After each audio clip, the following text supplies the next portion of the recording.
Hello students, I welcome all of you in Kenes Educare. Today we are learning comparing quantities. This chapter is from your 8 mathematics NCERT से okay तो students अब तक आपने percentage में कैसे sales tax निकाला जाता है, जीएसटी परसेंट कैसे फाइंड आउट किया जाता है, सेलिंग प्राइस कैसे फाइंड आउट करनी है, कॉस्ट प्राइस कैसे फाइंड आउट करनी है, ये सभी बातें ऑलरेडी आपने प्रीवियस लेक्चर में लर्न की।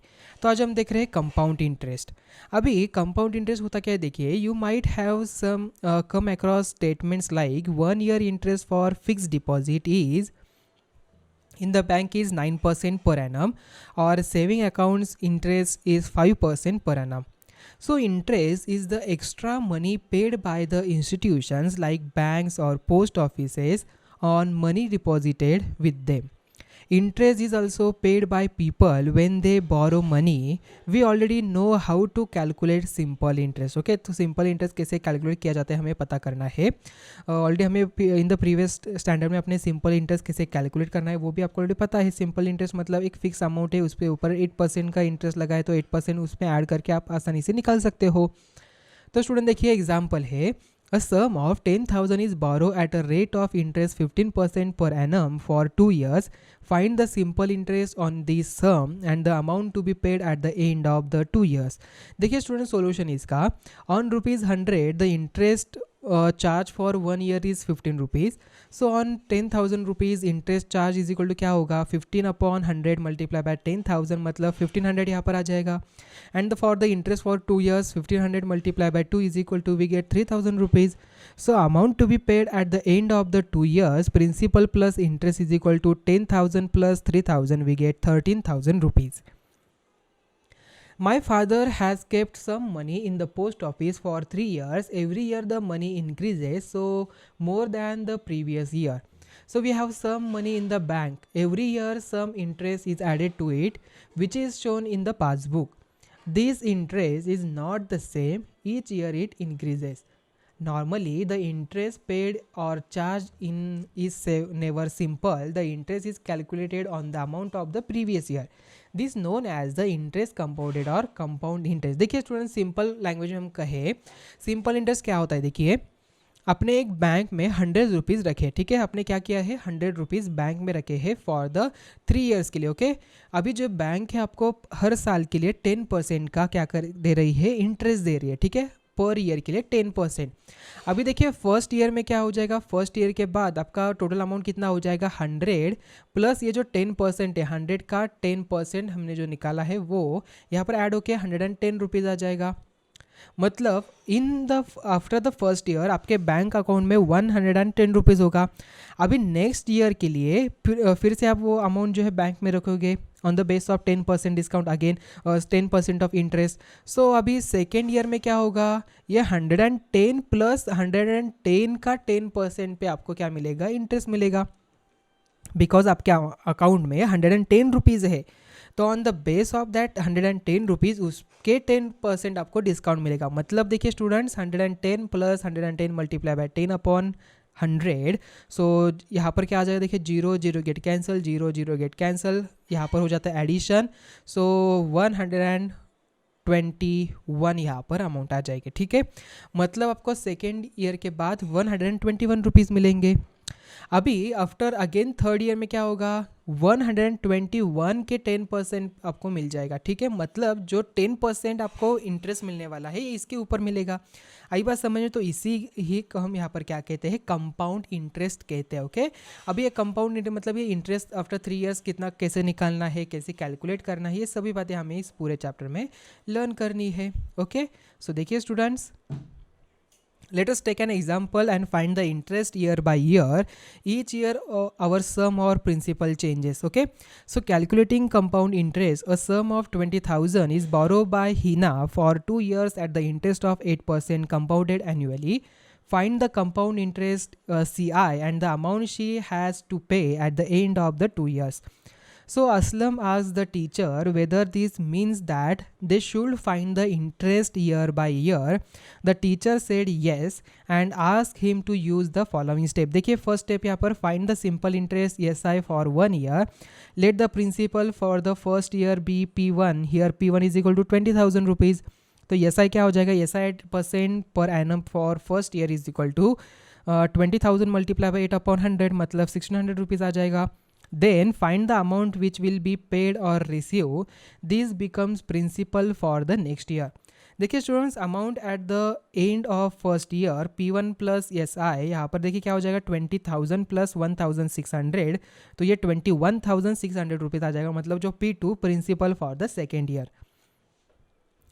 Again find the interest on the sum for another year. SI यहाँ पर देखिए क्या हो जाएगा, SI at 8% per annum for the second year क्या हो जाएगा, अभी उसके ऊपर 8% का यहाँ पर इंटरेस्ट मिलेगा, मतलब 1,728 रुपीज़ हो जाएगा. अभी find the amount which has to be paid और receive at the end of the second year. क्या होगा, P2 प्लस SI2, मतलब 21,600 plus 1,728 means we get the 23,328. So total interest given यहाँ पर 1600 plus 1,728 we get 3,328. So Rita asked whether the amount will be different for simple interest. The teacher told her to find the interest for 2 years and see for herself. ठीक है, तो SI for 2 years is equal to 20,000 multiplied by 8 multiplied by 2 upon 100. So is equal to we get 3,200 rupees. So Rita said that when compound interest was used, he now will pay 128 more. So let us look at the difference between the simple interest and compound interest. We start with 100 rupees. Try completing the chart. Okay, देखिए under simple interest दिया है, under compound interest दिया है. First year principal amount है 100 rupees, interest यहाँ पर 10% का है, तो दोनों तरफ यहाँ पर 10 रुपीज़ मिला. So at the end of the year 110 है, 110.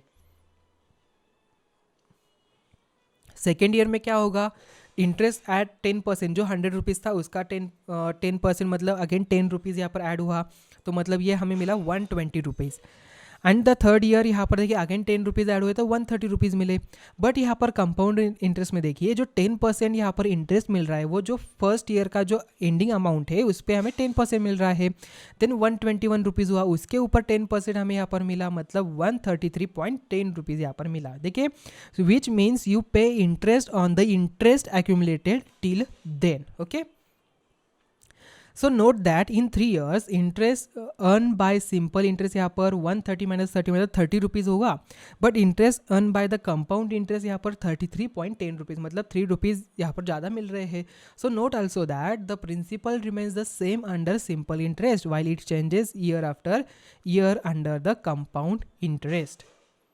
So students, deducing a formula for compound interest. ठीक है, so Zubeda asks her teacher, is there a easier way to find compound interest? क्या हमें हर बार ऐसे फर्स्ट ईयर की amount निकाले, then उसका 10%, then again उसका 10%. तो यहाँ पर देखिए the teacher said there is a shorter way to finding compound interest. Let us try to find it. Suppose P1 is the sum on which interest is compounded annually at the rate of AR% per annum. Let P1 is equal to 5,000 and R is equal to 5. Then by the steps mentioned above. देखिए students यहाँ पर SI is equal क्या होगा, 5,000 multiply by 5 multiply by 1 we get 100.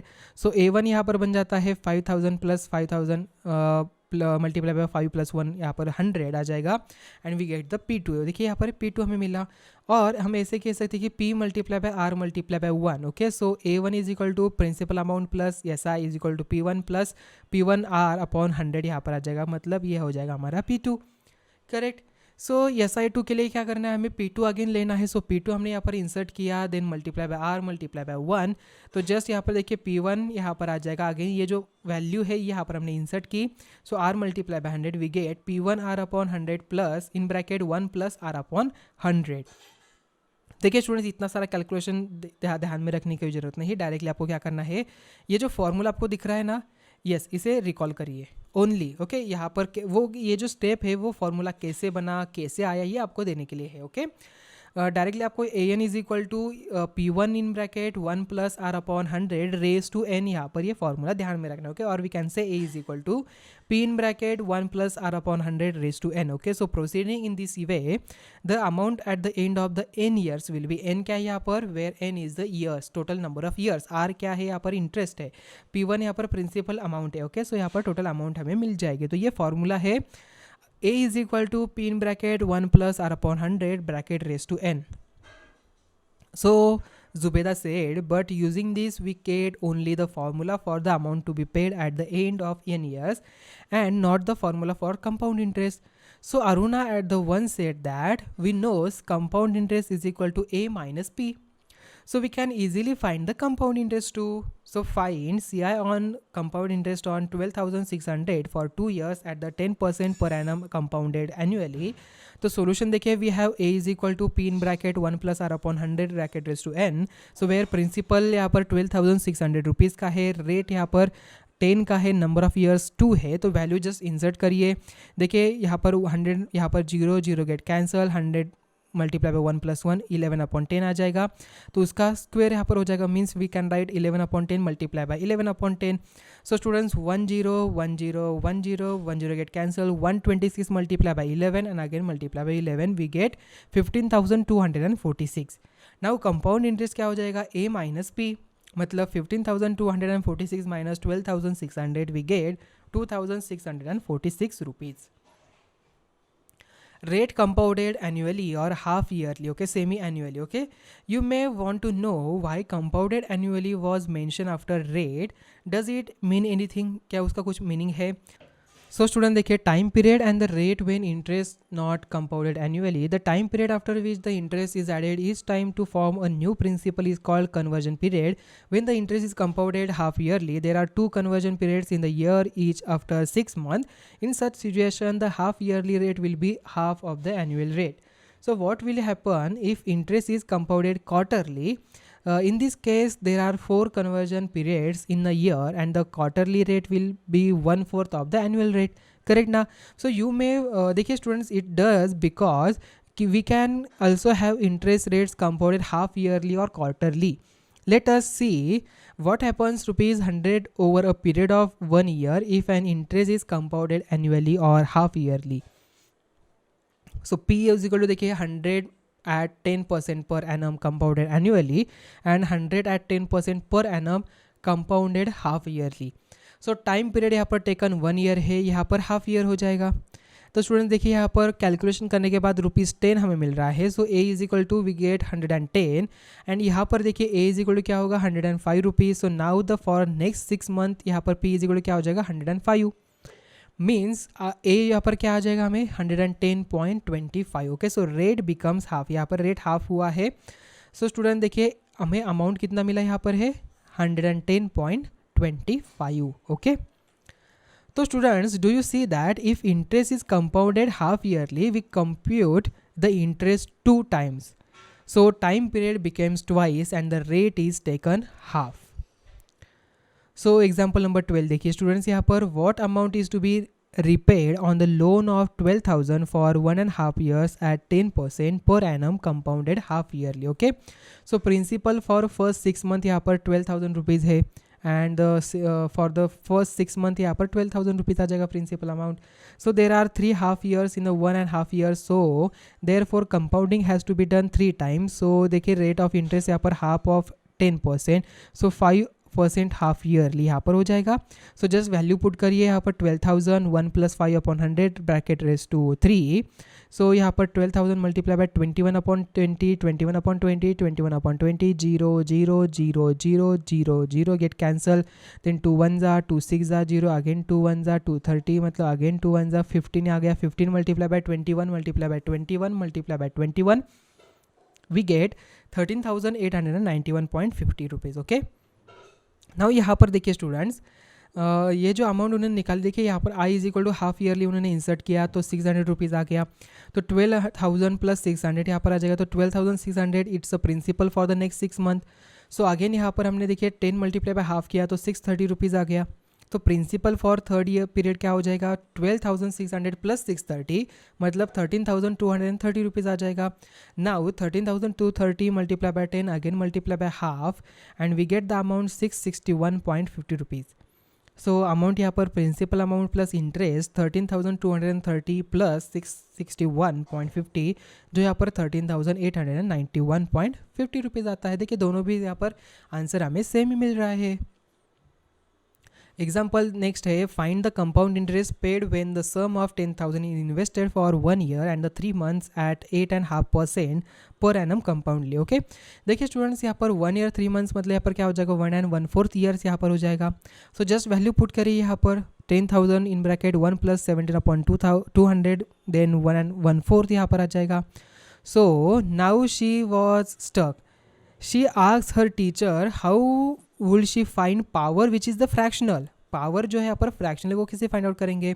So find the amount for the whole part, मतलब 1 year के लिए पहले find out करिए, then use this as a principal to get the simple interest for 1/4 year more. Okay, so amount यहाँ पर देखिए आ जाएगा 1 year के लिए 10,850।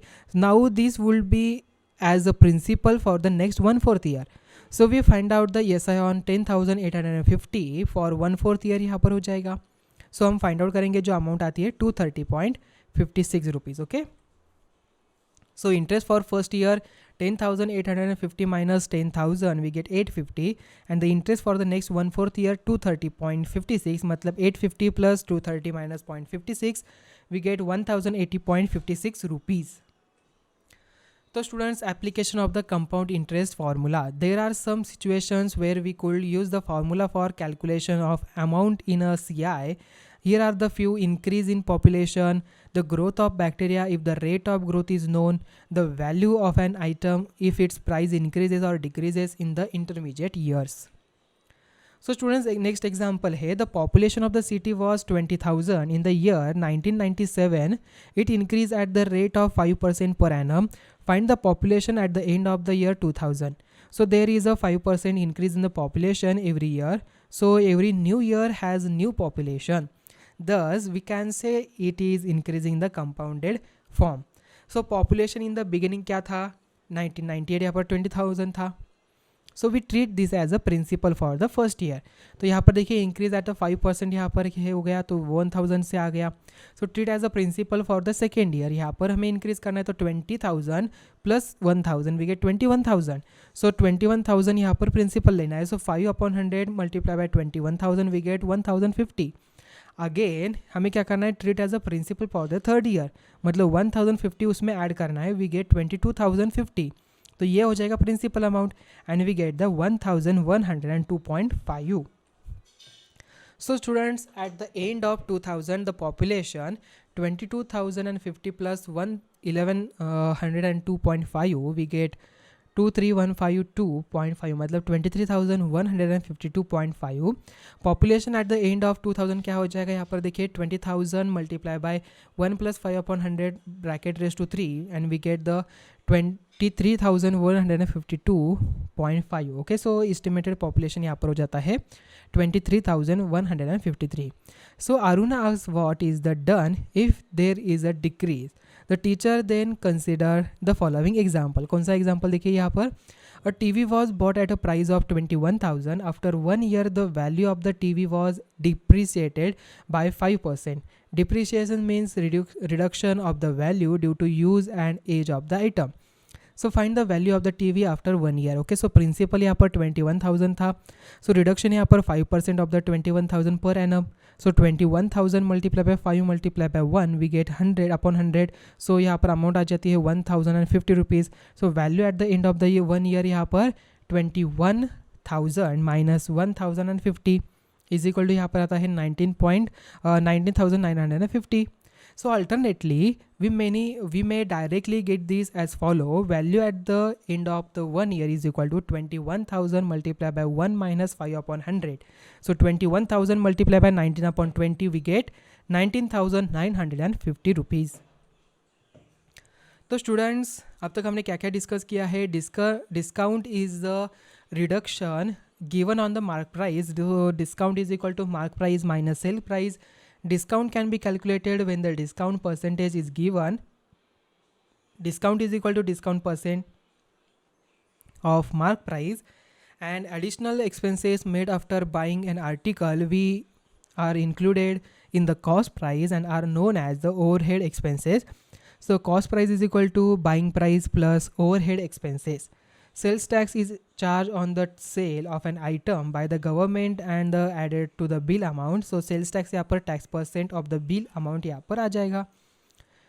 Then GST stands for goods and service tax, and he is live on supply of goods or services or both. So compound interest is the interest calculated on the previous year's amount. A is equal to P plus I. So amount when interest is compounded annually. So P is, यहाँ पर देखिए formula हमें मिलता है. देखिए students, ये formula आपके notebook में आपको लिख के रखना है.